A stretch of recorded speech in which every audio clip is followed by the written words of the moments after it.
한국은 2050년 미래에 살고 있다고 말하는 독일 청년이 있습니다. 이 청년은 서울에서 넉 달을 보내고 이런 말을 했어요. 베를린이 후진국처럼 느껴지기 시작했다고. 도대체 한국에서 무엇을 보았길래 그는 귀국 항공권까지 미룬 걸까요? 한국이 미래에 살고 있는 5가지 이유, 지금 바로 공개합니다. 시작 전 구독과 좋아요 한번 눌러주시면 영상 제작에 큰 힘이 됩니다. 감동이방 오늘의 이야기 시작하겠습니다. 여러분, 2050년이 어떤 모습일 것 같으세요? 저는 이미 봤습니다. 비행기 타고 14시간, 서울에 오면 됩니다. 안녕하세요. 저는 루카스 프란트입니다. 베를린 자유대학교 경제학과 4학년, 25살입니다. 제가 한국행을 결정했을 때 주변 반응은 솔직히 말하면 그다지 열정적이지 않았습니다. 룸메이트 야는 제 얼굴을 보더니 대뜸 이렇게 말했습니다. 한국? 삼성이랑 BTS 나라 아니야? 교수님은 좀 더 점잖게 표현하셨지만 결국 같은 뜻이었습니다. 교환학생이면 미국이나 영국을 가야 스펙이 되지 않겠나? 부모님은 지도를 꺼내 한반도 위치를 다시 확인하셨고, 어머니는 거기 전쟁 안 나? 라고 진지하게 물으셨습니다. 저도 처음엔 거창한 기대가 있었던 건 아닙니다. 연세대학교 교환학생 프로그램에 지원한 건 솔직히 말하면 경쟁률이 낮을 거라 생각했기 때문이고, 한국 드라마 몇 편 본 게 전부였습니다.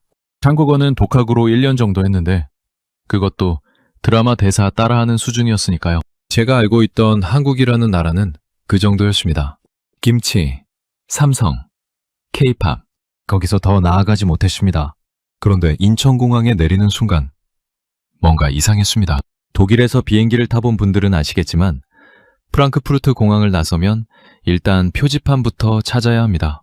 어디로 가야 하는지, 어느 터미널인지, 짐은 어디서 찾는지. 공항이 크면 클수록 길을 잃기 쉽습니다. 저도 몇 번 헤맨 적이 있습니다. 그런데 인천공항은 달랐습니다. 입국장을 빠져나오자마자 흐름이 자연스럽게 이어졌습니다. 사람들이 어디로 가야 할지 고민하는 시간이 없었습니다. 표지판이 정확한 위치에 있었고 동선이 마치 누군가 미리 계산해둔 것처럼 이어졌습니다. 나중에 알게 된 사실이지만 인천공항은 세계 공항 서비스 평가에서 수년째 최상위권을 유지하고 있습니다. 그때는 그런 배경 지식도 없었는데 몸이 먼저 알아챘습니다. 아, 여기는 뭔가 다르게 설계되어 있다고. 공항철도를 타고 서울 도심으로 들어가는 게, 저는 창밖을 멍하니 바라봤습니다.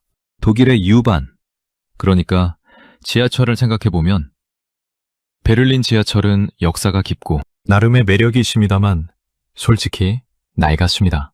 좌석이 찢어진 채로 몇 달씩 방치되는 경우도 있고 에스컬레이터가 고장나 계단만 써야 하는 역도 꽤 됩니다. 연착은 일상입니다. 베를린 시민들은 지하철 연착에 너무 익숙해서 불평도 잘 안 합니다. 그냥 그런 거라고 받아들이는 거죠. 서울 지하철은 달랐습니다. 우선 조용했습니다. 독일 지하철 특유의 덜컹거림이 없었습니다.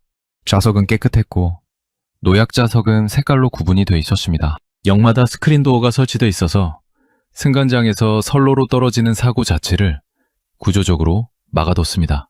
베를린 지하철에는 아직도 스크린 도어가 없는 역이 많습니다.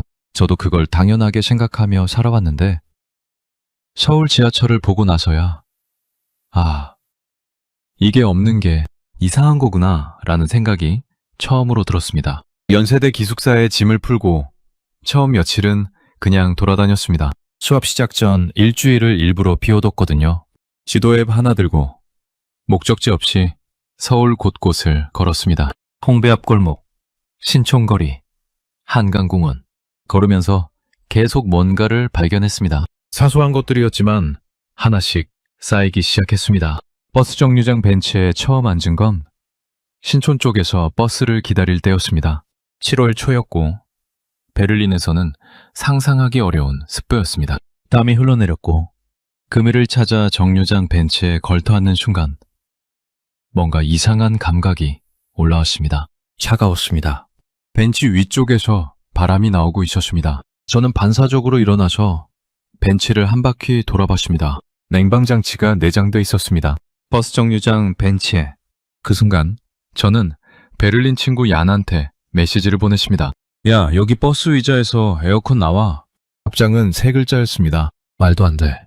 저도 그 말이 맞다고 생각했습니다. 그런데 이건 시작에 불과했습니다.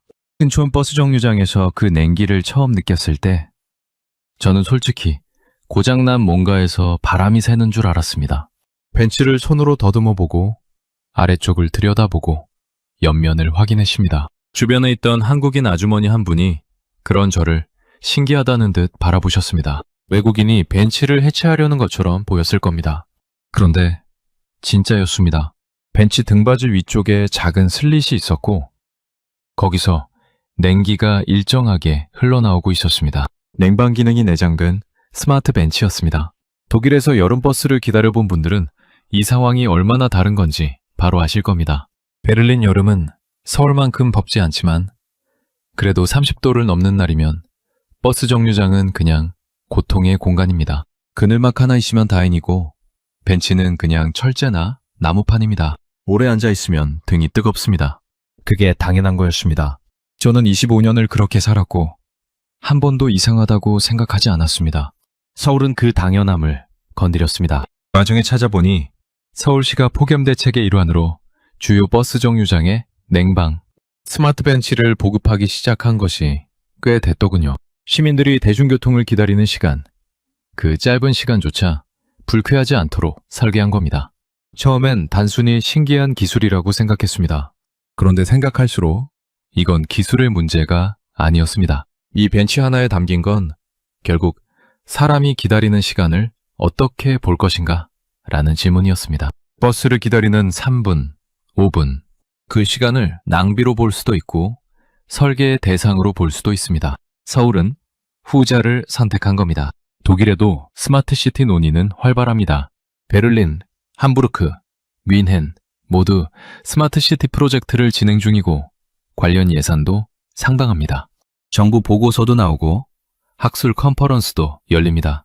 저도 경제학도로서 그런 자료들을 꽤 읽어봤습니다. 그런데 그 논의들은 대부분 데이터, 플랫폼, 연결성 같은 개념들을 중심으로 돌아갑니다. 정작 시민이 매일 앉는 벤치를 어떻게 만들 것인가, 버스를 기다리는 3분을 어떻게 설계할 것인가 하는 질문은 잘 나오지 않습니다. 거창한 미래를 논의하는 동안 서울은 이미 벤치부터 바꿔놓고 있었던 겁니다. 정류장 자체도 달랐습니다. 단순히 벤치만의 이야기가 아니었습니다.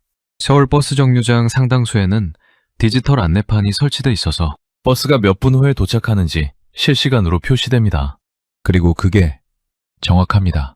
독일 버스 앱을 써보신 분들은 아시겠지만 베를린 버스 도착 정보는 예정일 뿐입니다.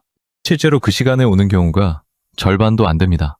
5분 후라고 떠 있으면 10분을 기다려야 하는 경우가 다반사고 심할 때는 버스 자체가 취소되기도 합니다. 저는 그것도 당연하게 여기며 살았는데 서울에서는 안내판에 3분 후 도착이라고 뜨면 진짜 3분 후에 버스가 왔습니다. 처음 며칠은 그게 신기해서 일부러 시간을 재봤습니다. 매번 낮았습니다. 기숙사 근처 버스 정류장을 자주 이용하면서 저는 한 가지 이상한 습관이 생겼습니다. 조금 일찍 나가는 겁니다. 버스를 놓칠까봐가 아니었습니다. 그 벤치에 좀 더 앉아있고 싶어서였습니다. 냉기가 등줄기를 타고 올라오는 그 감각이 하루를 버티는 작은 위안이 됐습니다. 룸메이트 민준이 왜 항상 일찍 나가냐고 묻기에 사실대로 말했더니 웃음을 참지 못했습니다. 그것 때문에 일찍 나와요. 루카스 씨, 완전 한국 사람 다 됐네요. 그러다 문득 궁금해졌습니다. 겨울엔 어떨까? 그날 밤 유튜브를 뒤졌습니다. 영상이 꽤 있었습니다. 겨울철 스마트 벤치를 직접 촬영한 영상들이었는데 좌석 아래에서 열이 올라오는 온열 방식으로 작동해 앉은 자리에서 바로 온기가 느껴진다는 내용이었습니다. 댓글에는 출근길 버스 기다리면서 여기 앉으면 안 떠나지고 싶다는 말이 가장 많았습니다. 저는 그 댓글을 보면서 피식 웃었습니다. 완전히 이해가 됐으니까요. 그날 노트를 꺼냈습니다. 경제학도로서의 직업병 같은 건데 저는 뭔가 인상적인 걸 보면 메모를 합니다. 그날 적은 문장은 이겁니다. 서울은 작은 것에 돈을 씁니다. 그리고 그 작은 것이 매일을 바꿉니다. 베를린에서는 지하철 에스컬레이터 수리에 몇 달이 걸립니다. 고장났다는 안내문이 붙은 채로 겨울을 나는 에스컬레이터를 저는 여러 번 봤습니다. 시민들은 불평하지만 바뀌지 않고 바뀌지 않으니 결국 포기합니다. 서울은 그 시간에 버스 벤치에 냉난방은 없습니다. 어느 쪽이 시민의 일상을 더 생각하고 있는 건지 경제학 이론을 꺼낼 필요도 없었습니다. 저는 그냥 그 벤치에 앉아서 이미 답을 느꼈으니까요. 서울에서 한 달쯤 지났을 때 저는 처음으로 진짜 난감한 상황을 맞았습니다. 연세대 앞에서 친구들과 저녁을 먹고 헤어진 뒤 지하철역으로 걸어가던 중이었습니다. 주머니에서 폰을 꺼냈는데 배터리가 3%였습니다.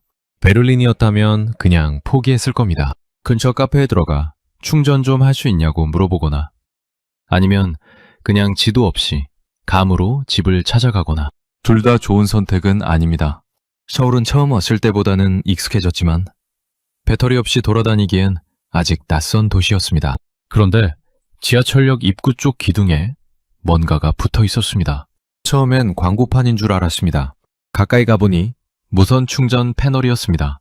공공 무선 충전소. 스마트폰을 올려놓으면 충전이 되는 구조였습니다.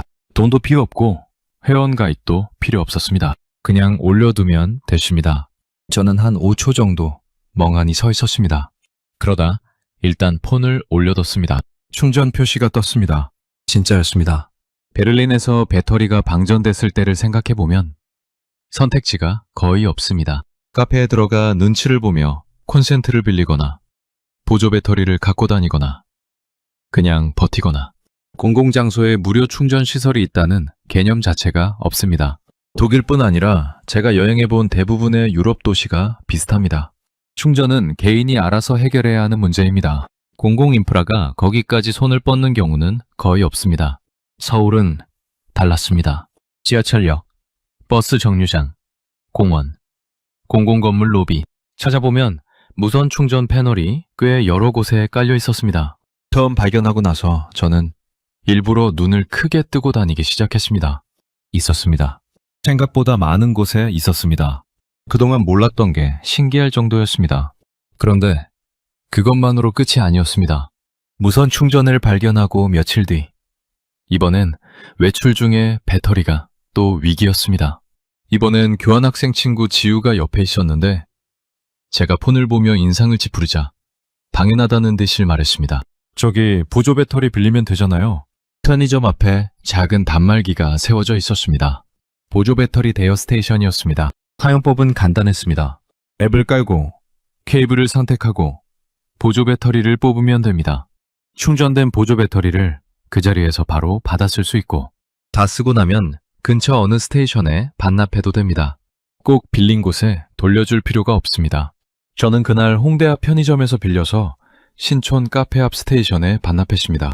요금은 사용 시간에 따라 소액이 청구됐습니다. 독일에도 비슷한 서비스가 없는 건 아닙니다. 일부 공항이나 쇼핑몰에 보조 배터리 대여 기기가 있는 경우가 있습니다. 그런데 촘촘하지 않습니다. 특정 장소에만 있고 반납 장소도 제한적이고 서비스가 안정적으로 운영되는 곳을 찾기가 쉽지 않습니다. 서울은 달랐습니다.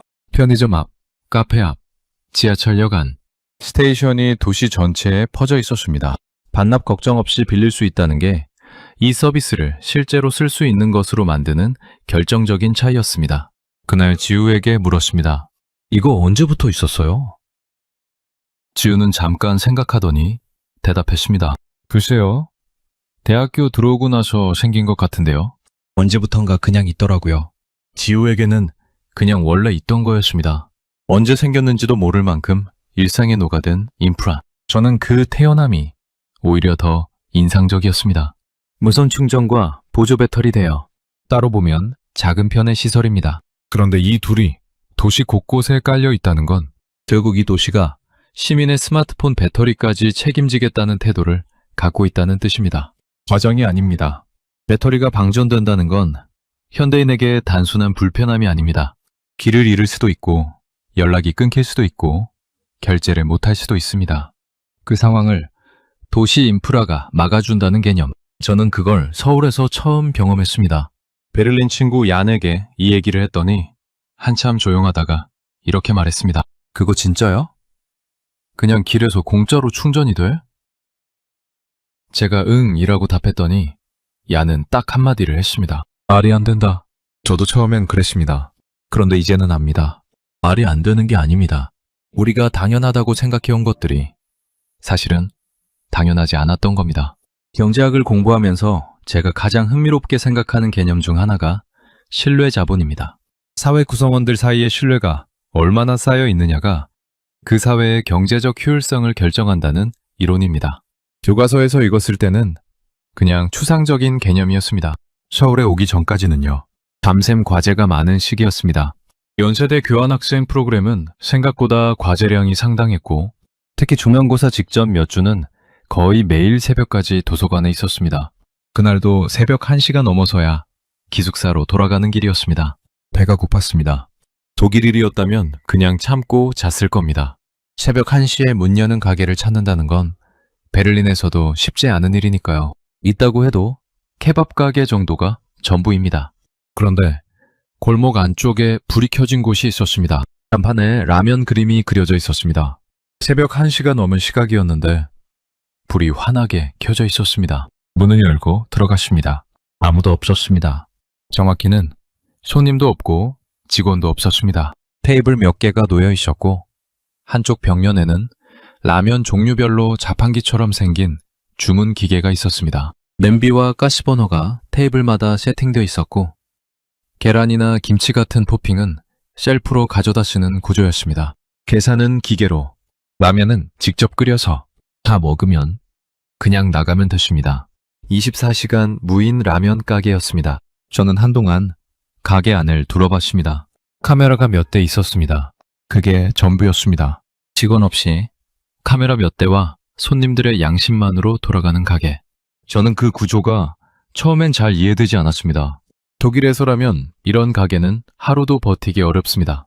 누군가 돈을 안 내고 나갈 것이고 토핑을 과하게 가져갈 것이고 냄비를 망가뜨릴 겁니다. 그게 당연한 수순입니다. 그런데 서울에서는 이런 가게가 새벽 2시에도 아무 일 없이 돌아가고 있었습니다. 라면을 하나 골랐습니다. 신라면이었습니다. 기계에서 결제하고 냄비에 물을 끓이고 라면을 넣었습니다. 혼자 끓이는 새벽 라면이었는데 이상하게 마음이 편안했습니다. 아무도 눈치를 주지 않았고 서두를 필요도 없었습니다. 조용한 가게에서 혼자 라면을 먹으며 저는 계속 이 공간이 어떻게 가능한 건지 생각했습니다. 나중에 알아보니 한국에는 이런 무인 가게가 꽤 많았습니다. 라면 가게뿐만 아니라 무인 아이스크림 할인점, 무인 편의점, 무인 카페까지. 코로나 이후 급격히 늘었다고는 하지만 그 이전부터 이미 신뢰 기반의 무인 운영, 문화가 자리를 잡고 있었다는 걸 알게 됐습니다. 한국 사람들에게 물어보면 대부분 원래 그런 거 아니에요? 라고 답했습니다. 그게 당연한 풍경이었던 겁니다. 독일에도 무인 시스템은 있습니다. 마트 계산대 셀프 계산기, 기차역 무인 발권기. 그런데 그건 기계가 강제하는 무인입니다. 돈을 안 내면 나갈 수가 없는 구조입니다. 서울의 무인 라면 가게는 달랐습니다. 기계가 강제하는 게 아니라 사람이 알아서 하는 구조였습니다. 토핑을 얼마나 가져가든 아무도 보지 않습니다. 라면 값을 안 내도 막는 사람이 없습니다. 그냥 하지 않는 겁니다. 그날 라면을 다 먹고 나서 저는 배달앱 얘기를 처음으로 접했습니다. 같은 기숙사에 사는 한국인 선배 재현이가 방에 들어오더니 폰을 들고 뭔가를 주문하고 있었습니다. 새벽 2시였습니다. 이 시간에 뭐 시켜요? 제가 묻자 재현이는 당연하다는 듯 대답했습니다. 치킨이요. 30분이면 와요. 저는 그 말이 처음엔 농담인 줄 알았습니다. 새벽 2시에 치킨을 주문하면 30분 안에 온다는 말이. 그런데 진짜였습니다. 정확히 28분 후 기숙사 앞에 배달 오토바이가 도착했습니다. 베를린에서 음식 배달은 보통 저녁 10시가 넘으면 선택지가 급격히 줄어듭니다. 자정이 넘으면 사실상 끝납니다. 배달 가능한 가게가 없어서가 아니라 배달 자체가 되지 않습니다. 서울은 새벽 2시에도 치킨이 28분 만에 왔습니다. 무인 라면 가게와 새벽 배달. 이 두 가지가 같은 날 밤에 일어났습니다. 저는 기숙사 방으로 돌아오면서 생각했습니다. 이 도시는 잠을 자지 않는구나. 아니, 정확히는 이렇게 표현해야 할 것 같습니다. 이 도시는 새벽에도 누군가를 배려하도록 설계돼 있구나. 무인 라면 가게에 카메라 2대. 그리고 새벽 2시에 배달 오토바이. 둘 다 결국 같은 말을 하고 있었습니다. 당신이 몇 시에 배가 고프든 이 도시는 준비돼 있다고. 서울에 온 지 2달쯤 됐을 때 저는 처음으로 온라인 쇼핑을 해봤습니다. 독일에서도 아마존을 자주 썼기 때문에 크게 기대하지 않았습니다. 필요한 물건을 주문하고 며칠 기다리면 오겠지. 그게 제가 알고 있던 택배의 상식이었습니다. 한국 친구 재현이가 쿠팡을 알려줬습니다. 오늘 밤 12시 전에 주문하면 매일 아침에 와요. 저는 그 말을 반쯤만 믿었습니다. 독일 DHL이 이틀을 약속하고 나흘 만에 오는 걸 수도 없이 경험해온 저로서는 다음날 아침 배송이라는 말이 그냥 마케팅 문구처럼 들렸습니다. 그날 밤 11시쯤 기숙사에서 필요한 물건 몇 가지를 주문했습니다. 그리고 잠들었습니다. 다음날 아침 7시 기숙사 문 앞에 택배가 놓여 있었습니다. 저는 처음에 다른 사람 택배인 줄 알았습니다. 확인해보니 제 이름이었습니다. 밤 11시에 주문했는데 아침 7시에 문 앞에 있었습니다. 8시간이 채 안 됐습니다. 여기 친구 얀에게 바로 사진을 찍어 보냈습니다. 어젯밤 11시에 주문한 거야. 얀의 답장은 한참 후에 왔습니다. 그거 사진 합성한 거 아니야? 합성이 아니었습니다. 쿠팡의 로켓 배송 시스템은 전국 각지에 물류센터를 두고 주문이 들어오는 즉시 분류와 배송을 시작하는 구조입니다. 밤새 움직이는 겁니다. 소비자가 잠든 사이에 물건이 이동해서 일어나면 문 앞에 있는 방식. 저는 이 시스템의 작동 방식을 알고 나서 한동안 멍했습니다. 단순히 빠른 게 아니었습니다. 소비자의 시간을 전혀 쓰지 않는다는 게 핵심이었습니다. 독일 택배 시스템과 비교하면 차이가 명확합니다. DHL 기준으로 국내 배송은 보통 1에서 3일입니다. 그것도 잘 지켜지면 그렇다는 얘기고 실제로는 지연이 잦습니다. 배송 추적은 되지만 정확도가 낮아서 배송 중이라고 떠 있는 상태로 하루가 지나가는 경우도 있습니다. 부재중이면 재배송을 신청해야 하고 그 과정도 번거롭습니다. 독일 사람들은 그게 당연한 줄 알고 삽니다. 저도 그랬습니다. 서울에서는 달랐습니다. 택배 기사님이 몇 시에 도착하는지 앱으로 실시간 확인이 됐습니다. 부재중이면 경비실에 맡기거나 문 앞에 두고 사진을 찍어서 앱으로 알림을 보내줬습니다. 분실이 걱정됐는데 기숙사 친구들 말로는 문 앞에 두고 가도 없어지는 경우가 거의 없다고 했습니다. 저는 그 말을 처음엔 과장이라고 생각했는데 실제로 몇 달을 지내면서 단 한 번도 택배가 없어지거나 잘못 온 적이 없었습니다. 새벽 배송 이야기도 빼놓을 수 없습니다. 마켓컬리나 쿠팡 로켓프레시 같은 서비스는 밤 11시 전에 주문하면 다음날 새벽 7시 전에 신선식품을 문 앞에 가져다 줍니다. 채소, 고기, 유제품까지 냉장 포장 상태로. 저는 이걸 처음 알았을 때 한국 친구에게 다시 한번 확인했습니다. 이거 진짜로 새벽에 오는 거예요? 식품이? 친구는 고개를 끄덕이며 말했습니다. 그러니까 장을 안 봐도 되잖아요. 그 말이 핵심이었습니다. 장을 안 봐도 된다. 마트에 갈 시간이 없는 직장인도 새벽에 일어나면 문 앞에 신선한 재료가 있습니다. 독일에서 신선식품 새벽 배송이라는 개념은 아직 일반적이지 않습니다. 일부 대도시에서 시도되고 있지만 품목도 제한적이고 가격도 비쌉니다. 서울은 이미 그게 일상이었습니다. 연세대 근처 편의점에서 아르바이트를 하는 교환학생 친구 에밀리가 한 번은 이런 말을 했습니다. 한국 사람들은 기다리는 걸 진짜 못 참는 것 같아. 그런데 신기한 건 그래서 시스템이 더 좋아진 것 같기도 해. 저는 그 말이 꽤 정확하다고 생각했습니다. 빨리빨리 문화라고 불리는 한국의 특성이 단순한 성격의 문제가 아니라 실제로 인프라와 서비스의 수준을 끌어올리는 동력이 됐다는 것. 소비자가 더 빠른 것을 원하니까 기업이 더 빠른 시스템을 만들고 그 시스템이 다시 일상의 기준을 바꿉니다.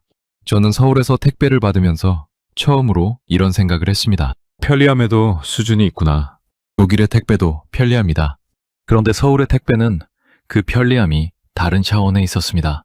시간을 아껴주는 정도가 아니라 시간이라는 개념 자체를 다르게 다루고 있었습니다. 밤새 움직여서 아침에 문 앞에 놓는 시스템. 그건 단순한 물류가 아니라 사람의 하루를 설계하는 방식이었습니다. 서울에서 생활한 지 석 달쯤 됐을 무렵 저는 걷는 방식이 바뀌었다는 걸 깨달았습니다. 정확히는 고개를 드는 빈도가 줄었습니다. 지도 앱을 보고 메시지를 확인하고 번역 앱을 켜고 서울의 외국인 교환학생이라면 피하기 어려운 일입니다. 스마트폰을 보며 걷는 시간이 베를린에 있을 때보다 훨씬 길어졌습니다. 그러던 어느 날이었습니다. 홍대 근처 횡단보도 앞에 서 있었습니다. 폰을 보고 있었습니다. 갑자기 발밑에서 붉은 빛이 번졌습니다. 반사적으로 멈췄습니다. 고개를 들지 않아도 됐습니다. 바닥이 빨간색으로 빛나고 있었으니까요. 신호가 아직 빨간불이었습니다. 바닥 신호등이었습니다. 횡단보도 앞 보도블록에 LED 조명이 매립돼 있었습니다. 빨간불일 때는 바닥이 붉게 빛나고 초록불로 바뀌면 바닥도 초록빛으로 바뀌는 구조였습니다. 고개를 들어 신호등을 확인하지 않아도 시선이 아래를 향하고 있어도 신호를 인지할 수 있습니다. 스마트폰을 보며 걷는 사람들을 위한 설계였습니다. 저는 그 자리에서 한동안 바닥을 내려다봤습니다. 빨간 빛에서 초록빛으로 바뀌는 순간을 지켜봤습니다. 단순한 것이었습니다. LED 조명 몇 개를 바닥에 심은 것뿐입니다. 그런데 그 단순한 아이디어가 담고 있는 생각이 단순하지 않았습니다. 이 장치를 만든 사람은 사람들이 스마트폰을 보며 걷는다는 사실을 비판하거나 막으려 하지 않았습니다. 그냥 받아들인 겁니다. 사람들이 그렇게 걷는다면 신호를 바닥으로 내리면 된다고. 독일에서 스마트폰을 보며 횡단보도를 건너다 사고가 났다는 뉴스가 종종 나옵니다. 그에 대한 대응은 주로 캠페인입니다. 걸으면서 폰을 보지 맙시다. 안전을 위해 고개를 드세요. 포스터가 붙고 공익 광고가 나옵니다. 그런데 사람들의 행동은 잘 바뀌지 않습니다. 습관은 캠페인으로 바뀌지 않으니까요. 서울은 다른 방향을 선택했습니다. 사람을 바꾸려 하지 않고 환경을 바꿨습니다. 스마트폰을 보며 걷는 사람이 있다면 그 사람의 시선이 향하는 곳에 정보를 놓으면 된다는 발상. 이건 설계 철학의 차이입니다. 인간의 행동을 교정하려는 접근과 인간의 행동을 수용하고 거기에 맞춰 환경을 설계하는 접근. 저는 그 차이가 바닥 신호등 하나에 압축돼 있다고 생각했습니다. 나중에 알아보니 서울시가 스마트폰 보행자 사고 예방을 위해 주요 횡단보도에 바닥 신호등 설치를 확대해 왔다고 합니다. 처음 도입됐을 때는 낯설다는 반응도 있었지만 지금은 시민들에게 자연스러운 풍경이 됐다고 했습니다. 외국에서도 비슷한 시도가 없는 건 아닙니다. 네덜란드 일부 도시에서 비슷한 시스템을 실험한 적이 있고 독일에서도 몇몇 도시에서 검토한 사례가 있습니다. 그런데 서울처럼 주요 횡단보도에 광범위하게 깔려있는 경우는 드뭅니다. 그날 이후로 저는 횡단보도 앞에 서면 습관적으로 바닥을 내려다보게 되십니다. 빨간 빛이 보이면 멈추고 초록빛으로 바뀌면 건넜습니다. 고개를 들어 신호등을 확인하는 행동이 오히려 어색하게 느껴지기 시작했습니다. 서울의 인프라가 제 행동 방식 자체를 바꿔놓고 있었습니다. 교환학생 친구들 사이에서 이 바닥 신호등은 꽤 화제가 됐습니다. 미국에서 온 친구 제이크는 처음 발견했을 때 사진을 찍어서 인스타그램에 올렸습니다. 한국은 미래에 살고 있다는 캡션과 함께 댓글에는 나도 한국 가고 싶다는 반응이 줄줄이 달렸습니다. 프랑스에서 온 클레르는 이게 왜 우리나라엔 없지? 라며 진지하게 고민했습니다. 저도 같은 생각이었습니다. 왜 없을까요? 기술이 없어서가 아닙니다. 돈이 없어서도 아닙니다. 독일도, 프랑스도, 미국도 충분히 만들 수 있습니다. 그런데 만들지 않았습니다. 그 차이는 결국 사람을 어떻게 볼 것인가의 문제로 귀결됩니다. 사람의 행동을 문제로 볼 것인가? 설계의 출발점으로 볼 것인가? 서울은 후자였습니다. 그리고 그 선택이 바닥을 빛나게 만들었습니다. 저는 그날 기숙사로 돌아오는 길 내내 바닥을 보며 걸었습니다. 빛나는 바닥이 새삼 달라 보였습니다. 이 도시가 저한테 말을 걸고 있다는 느낌이 들었습니다. 고개를 들이지 않아도 괜찮다고. 당신이 어디를 보든 이 도시는 당신을 안내할 준비가 돼 있다고. 서울에 온 지 넉 달이 지났을 때 저는 베를린 친구들과 영상통화를 했습니다. 오랜만이었습니다. 과제에 치이고 새로운 환경에 적응하느라 연락이 뜸해졌던 참이었습니다. 룸메이트 얀, 대학 동기 루이자, 고등학교 친구 막스까지 셋이 동시에 화면에 떴습니다. 처음엔 그냥 안부 통화였습니다. 많이 지느냐? 밥은 먹고 다니냐? 한국어는 늘었냐? 그러다 자연스럽게 서울 생활 얘기가 나왔습니다. 저는 그동안 경험한 것들을 하나씩 꺼냈습니다. 버스 정류장 벤치 얘기를 먼저 했습니다. 여름에 냉방이 나오는 벤치가 있다고. 옌이 바로 끊었습니다. 잠깐, 벤치에서 에어컨이 나온다고? 제가 응, 등받이 위쪽에서 냉기가 나와 라고 하자 루이자가 웃었습니다. 그게 말이 돼? 저는 폰을 들어 그날 찍어뒀던 사진을 보여줬습니다. 세 명이 동시에 조용해졌습니다. 무선 충전 얘기를 꺼냈습니다. 길거리 버스 정류장에 무선 충전 패널이 있다고. 무료라고. 막스가 인상을 찌푸렸습니다. 그거 진짜야? 공짜로? 제가 고개를 끄덕이자 막스는 한참 생각하더니 말했습니다. 베를린 지하철역에는 콘센트 하나도 없잖아. 아무도 반박하지 않았습니다. 사실이었으니까요. 보조 배터리 대여 얘기를 했습니다. 편의점 앞 단말기에서 빌려 쓰고 아무 곳에나 반납하면 된다고. 루이자가 물었습니다. 반납을 꼭 같은 데서 안 해도 돼? 제가 어디서든 돼 라고 했더니 루이자는 잠시 멈추고 말했습니다. 그게 어떻게 운영이 돼? 배터리가 다 한쪽에 몰리지 않아? 저는 솔직히 그 부분까지는 몰랐습니다. 그냥 됐습니다. 서울에서는 그냥 되는 것들이 있었습니다. 새벽 2시 무인 라면 가게 얘기를 했습니다. 직원이 없고 카메라만 있고 알아서 끓여 먹고 나온다고. 연이 조용히 물었습니다. 훔치는 사람은 없어? 저는 없는 것 같더라고 했습니다. 야는 한동안 말이 없었습니다. 그러더니 천천히 말했습니다. 독일이었으면 일주일도 못 버텼을 거야. 막스와 루이자도 고개를 끄덕였습니다. 부정할 수 없는 말이었습니다. 택배 얘기를 했습니다. 밤 11시에 주문했더니 아침 7시에 문 앞에 있었다고. 루이자가 눈을 크게 떴습니다. 8시간 만에? 제가 응 이라고 하자 루이자는 한숨을 쉬었습니다. 나 저번 주에 DHL 기다리다가 사흘 걸렸어. 남도 웃지 않았습니다. 다들 비슷한 경험이 있었을 겁니다.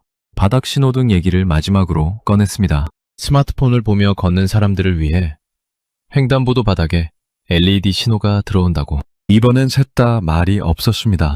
막스가 먼저 입을 열었습니다. 그거 우리나라엔 없지? 루이자가 받았습니다. 있어야 하는 거 아니야? 야는 그냥 조용히 고개를 저었습니다. 영상통화가 끝날 무렵 루이자가 말했습니다. 루카스, 너 독일 돌아오기 싫어진 거 아니야? 저는 바로 대답하지 못했습니다. 농담처럼 던진 말이었는데 대답이 쉽게 나오지 않았습니다. 통화를 끊고 나서 한동안 천장을 봤습니다. 루이자의 말이 머릿속을 맴돌았습니다. 돌아오기 싫어진 거 아니야. 싫어졌다고 단정하기는 어려웠습니다. 베를린은 제가 나고 자란 도시입니다. 친구들이 있고 가족이 있고 25년의 기억이 있습니다. 그런데 동시에 서울에서 생활하면서 당연하게 여겨온 것들이 사실은 당연하지 않았다는 걸 알아버렸습니다. 버스 벤치에서 냉기가 나오는 게 당연하지 않습니다. 길거리에서 폰을 무료로 충전할 수 있는 게 당연하지 않습니다. 새벽에 배가 고프면 무인 가게에서 혼자 라면을 끓여 먹을 수 있는 게 당연하지 않습니다. 밤에 주문하면 아침에 문 앞에 택배가 있는 게 당연하지 않습니다. 바닥이 빛나서 신호를 알려주는 게 당연하지 않습니다. 서울에 오기 전 저는 이것들을 상상조차 하지 못했습니다. 그리고 지금 이것들 없이 사는 생활을 상상하기가 점점 어려워지고 있었습니다. 교환학생 프로그램 종료일은 처음부터 정해져 있었습니다. 12월 말 베를린행 항공권도 진작에 끊어뒀습니다. 짐도 조금씩 정리하기 시작했고 한국에서 사귄 친구들과 마지막 인사를 나누는 일정도 잡아뒀습니다. 모든 게 계획대로였습니다. 그런데 출발 3주를 앞두고 저는 항공권 예약 페이지를 열었습니다. 그리고 날짜를 바꿨습니다. 2달 뒤로. 특별한 이유가 있었던 건 아닙니다. 아니, 정확히는 이유가 너무 많았습니다. 어느 하나를 딱 꼽기가 어려웠습니다. 연세대 교수님 한 분이 청강 기회를 주셨습니다. 정규 교환학생 일정이 끝난 뒤에도 수업을 들을 수 있는 기회였습니다. 그게 첫 번째 명분이었습니다. 경제학도로서 한국의 산업 구조와 소비 문화를 좀 더 깊이 들여다볼 수 있겠다는 생각이 들었습니다. 교과서에서 읽던 것들이 서울 곳곳에서 실제로 작동하고 있었으니까요.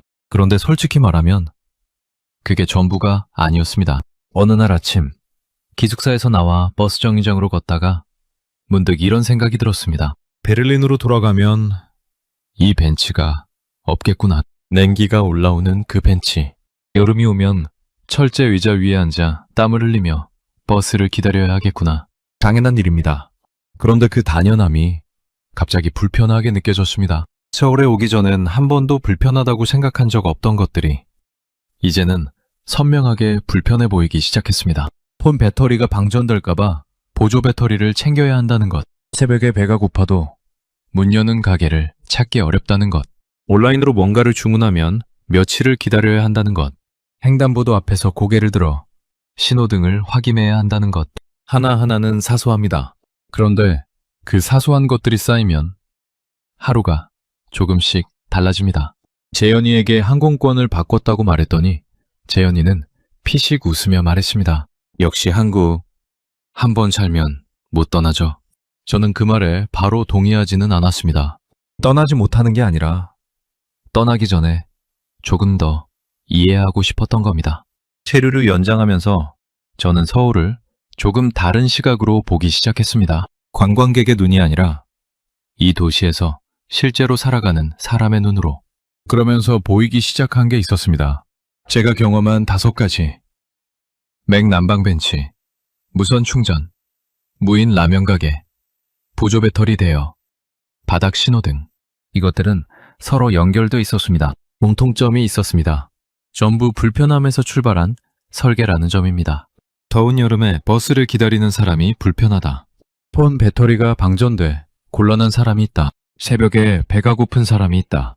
스마트폰을 보며 걷다가 사고가 나는 사람이 있다. 불편함을 발견하고 그걸 해결하는 방향으로 도시를 설계한 겁니다. 거창한 비전이 아니었습니다. 그냥 사람을 관찰하고 사람이 불편한 부분을 고친 것들이었습니다. 경제학에서는 이걸 사용자 중심 설계라고 부릅니다. 공급자가 편한 방식이 아니라 사용자가 편한 방식으로 시스템을 만드는 것. 저는 이 개념을 교과서에서 읽었을 때 그냥 그러려니 했습니다. 서울에서 살고 나서야 그게 실제로 어떤 모습인지 알게 됐습니다. 베를린으로 돌아가는 날, 인천공항에서 탑승을 기다리며 저는 노트를 꺼냈습니다. 서울에 온 첫날부터 써온 노트였습니다. 마지막 페이지에 한 문장을 적었습니다. 한국은 2050년에 살고 있는 게 아닙니다. 한국은 지금 이 순간의 사람들을 위해 설계된 나라입니다. 2050년이 어떤 모습일지 저는 모릅니다. 그런데 서울에서 살면서 하나는 알게 됐습니다. 미래는 기술이 만드는 게 아니라는 것. 사람을 관찰하고 사람의 불편함을 해결하려는 의지가 쌓여서 만들어진다는 것. 그리고 그 의지가 도시 곳곳에 녹아있는 나라가 지금 이 순간 세계에서 가장 앞서 있다는 것. 저는 항공권을 다시 한번 봤습니다. 2달 뒤 베를린행. 충분한 시간이라고 생각했습니다. 아니 솔직히 말하면 충분하지 않을 수도 있겠다는 생각도 들었습니다. 여러분, 오늘의 이야기는 여기까지입니다. 버스 벤치 하나, 바닥에 작은 불빛 하나. 루카스가 놀란 건 화려한 기술이 아니었습니다. 사람을 먼저 생각하는 나라, 대한민국이었습니다. 여러분은 어떻게 생각하셨나요? 이 영상이 마음에 와닿으셨다면 댓글로 대한민국 최고 한번 남겨주시면 감사하겠습니다. 지금까지 감동의방이었습니다. 긴 영상 끝까지 시청해주셔서 감사합니다. 오늘도 건강한 하루 보내시길 바랍니다.